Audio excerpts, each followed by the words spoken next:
Welcome to another episode of Game Boy Roulette, where we take a look at randomly chosen games from the Game Boy library.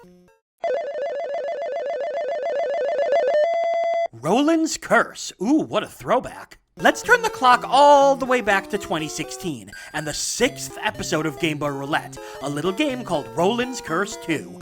It was a Zelda-like game, with top-down sword and magic gameplay, but with a few quality-of-life changes to make it stand out, as well as more of a focus on the story. It was made by NMK, a company that was most well-known for a variety of shoot-em-ups in the 90s, and overall, I remember enjoying it. See, there were a ton of Zelda-likes after the incredible success and popularity of the first Zelda game, but the first Zelda definitely wasn't a perfect game, so any competitor who had a chance to come in and clean up the formula a bit usually would result in a solid, if not groundbreaking, game. But there's a major X factor about this. It was a sequel. See, Rolan's Curse 1 was released pretty early in the Game Boy's life, just over a year after the system debuted, and a lot of games during that time were still getting used to the hardware, and were more about getting a handle on what they could do with the system before the sequel would jump off in a big way. Look at Castlevania or Super Mario Land, both of which had very forgettable first games on the Game Boy before really taking off with their sequels.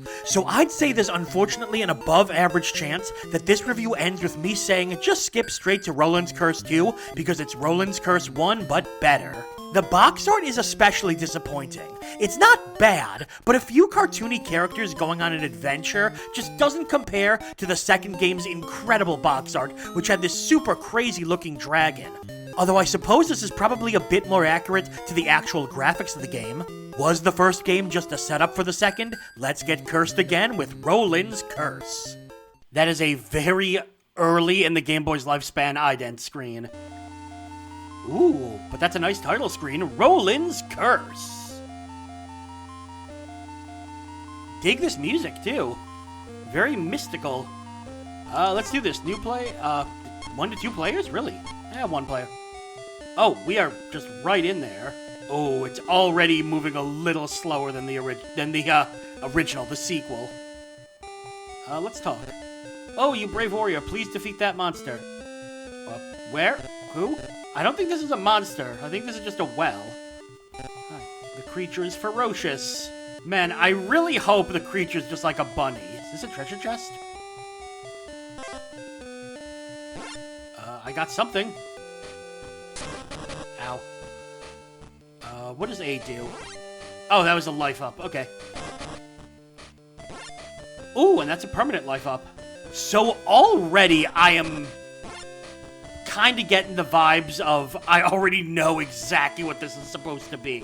Like I said, it's already looking like Rolan's Curse 1 set the standard, and then Rolan's Curse 2 just improved on the formula.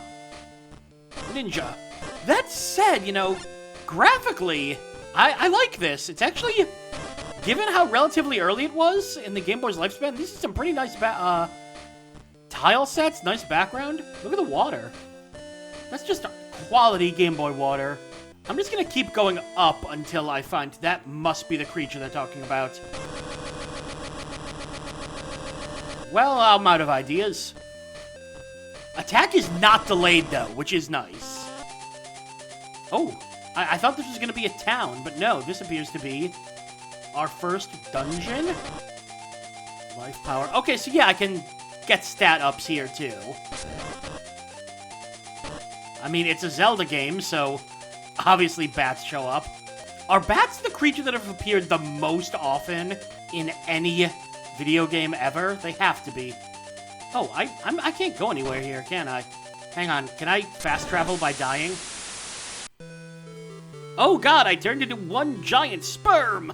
Yeah, you know what? I'm gonna say that counts as fast travel. Okay, so I'm guessing I need some kind of axe to get through up there, and I need some sort of jumping ability to get through that dungeon. Mayhaps this will have what I seek?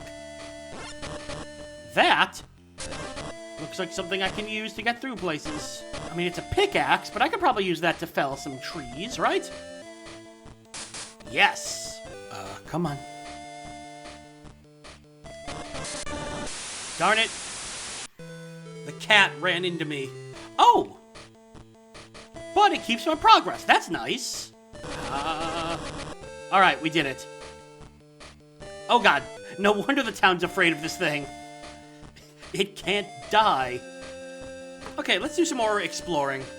One thing I'm noticing is that you're only kinda on a grid. So like, tap left, tap left, tap left, tap left. Yeah, it's like you can move halfway between each grid space. Which is certainly better than, full grid movement. But not by much. Oh, is this invincibility I just got? I wonder if that town's happy yet. Are you guys happy? But, what? What creature? Who do you want me to kill? Hang on, I just want to check a guide really quick. Where am I supposed to go? Wait. Am I an idiot?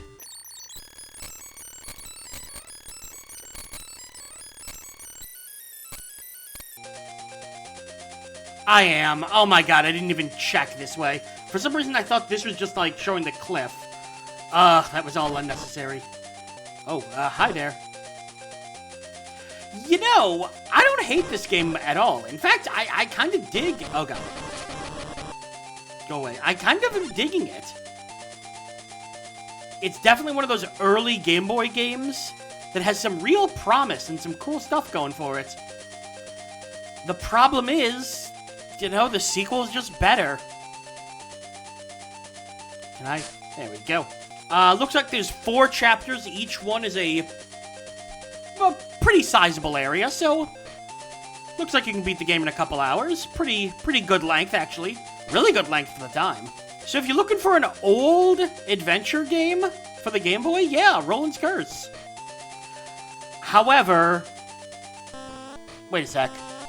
I'm not falling for that this time, game.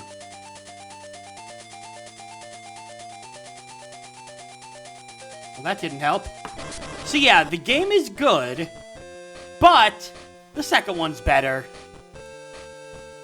It's just another one of those Game Boy games, and there was no shortage of them. Still, though, this one has its place. I mean, come on, look at that water.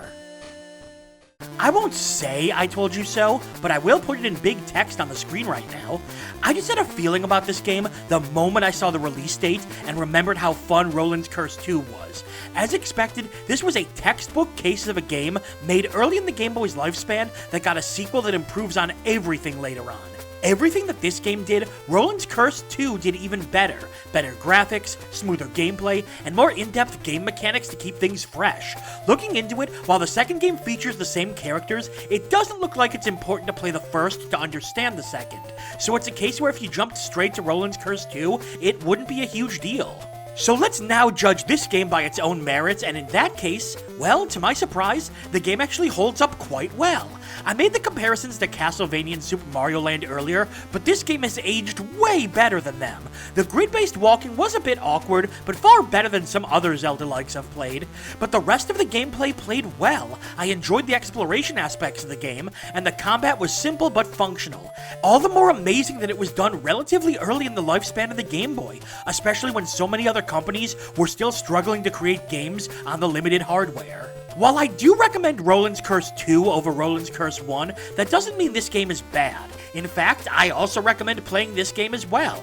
Maybe it's not as advanced as the sequel, but it does give a great look at an early example of a fun Game Boy game. Just make sure you pay attention to the hidden paths. God, I'm still kicking myself for this one. And that's all for another episode of Game Boy Roulette. Make sure to like the video, comment, and subscribe to follow the series as we continue to dig through the Game Boy vault. I'm BrianJ, and I'll see you next time.